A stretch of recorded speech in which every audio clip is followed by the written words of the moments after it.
اعوذ باللہ من الشیطان الرجیم بسم اللہ الرحمن الرحیم السلام علیکم ورحمۃ اللہ وبرکاتہ۔ ویورز، آج ہم بفضل خدا ایز اے مسلم 6 کلموں کے لفظی اور بامحاورہ ترجمے کا آغاز کر رہے ہیں، جن میں سے آج ہم 3 پہلے کلموں کے لفظی اور بامحاورہ ترجمہ سیکھیں گے۔ ہمارے لیے یہ جاننا بہت ضروری ہے کہ ہمارے جو بنیاد ہے ہمارے 6 کلمے مسلمانوں کے لیے دین اسلام میں، ان 6 کلموں کا مطلب کیا ہے، معنی کیا ہے، اور ہمیں اس سے کیا سبق ملتا ہے، اور ہمارا عقیدہ اور ایمان کس طرح کا ہونا چاہیے۔ صرف عربی یاد کر لینا کافی نہیں ہوتا جب تک کہ اس کے مطالب معلوم نہ ہو جائیں۔ اسی لیے میں نے یہ کوشش شروع کی ہے کہ اللہ رب العزت کے فضل و کرم سے ہم ان کلموں کو سیکھیں اور عمل کرنے کی کوشش کریں، اور اپنی دنیا اور آخرت سنوارنے کے لیے اپنی کوشش کا حصہ ڈالیں۔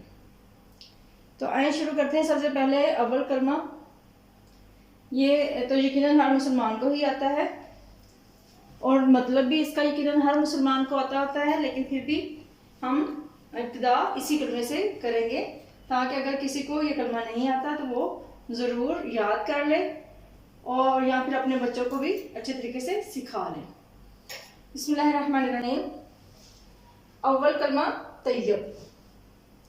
پہلے کلمے کا نام کیا ہے؟ طیب۔ لا، نہیں، الہ، معبود، الا، سوائے، اللہ کے، محمد صلی اللہ علیہ وآلہ وسلم رسول اللہ کے رسول ہیں۔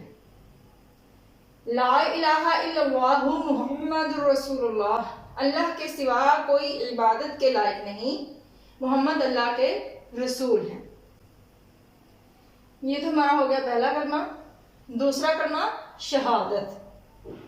شہادت کا مطلب ہوتا ہے گواہی دینا۔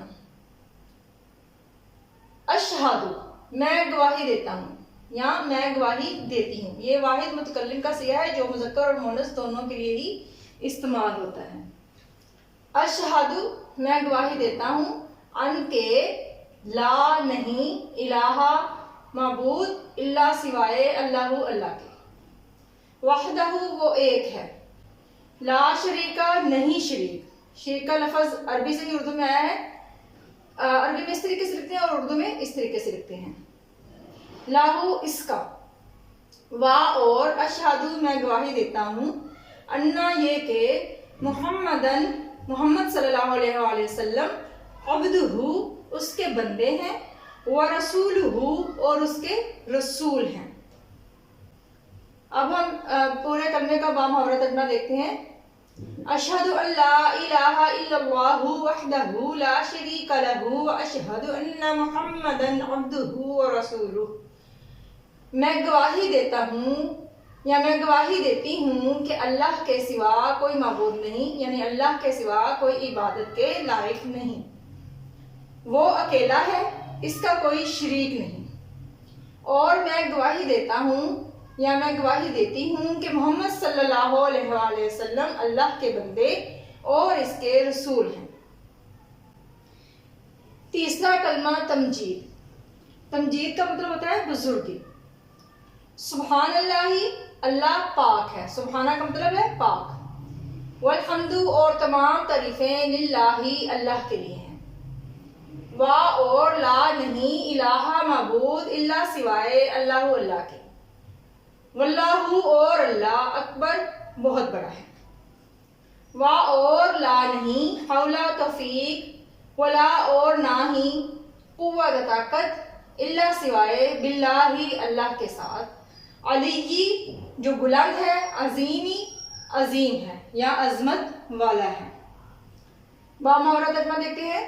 سبحان اللہ والحمد للہ ولا الہ الا اللہ واللہ اکبر، ولا حول ولا قوت الا باللہ العلی العظیم۔ ترجمہ، اللہ پاک ہے اور سب تعریفیں اللہ کے لیے ہیں، اور اللہ کے سوا کوئی معبود نہیں، اور اللہ بہت بڑا ہے، اور گناہوں سے بچنے کی طاقت اور نیکی کرنے کی توفیق اللہ کی طرف سے ہے جو بہت بلند عظمت والا ہے۔ میں یہاں پر اپنے تمام اسلامی بہنوں اور بھائیوں سے یہ گزارش ضرور کروں گی کہ کلموں کو عربی یاد کرنے کے بعد جب آپ کلمہ طیبہ، کلمہ شہادت یا کلمہ تمجید یا کوئی سا بھی کلمہ آپ یاد کرتے ہیں تو عربی یاد کرنے کے بعد ان کا لفظی ترجمہ سیکھیں، لفظی ترجمہ سیکھنے کے بعد اس کا بامحاورہ ترجمہ دیکھیں۔ اس طرح ہوگا یہ کہ جب ہم ان کلموں کو پڑھیں گے ہمیں ان کے مطلب معنی جو ہے وہ سمجھ آ رہے ہوں گے اور ہمارا ایمان تازہ ہوتا رہے گا۔ جب ہم کلموں کو پڑھیں گے تب ہمارا ایمان تازہ ہوگا۔ اللہ رب العزت ہماری غلطیوں کو معاف کرے اور ہمیں عمل کرنے کی توفیق عطا فرمائے اور ہم سب کے لیے دنیا اور آخرت میں آسانیاں پیدا فرمائے، آمین ثم آمین۔ اگر آپ کو ویڈیو اچھی لگی ہو تو شیئر ضرور کریں زیادہ سے زیادہ، تاکہ زیادہ سے زیادہ لوگ ان چیزوں سے دنیا اور آخرت کا فائدہ حاصل کر سکیں، آمین۔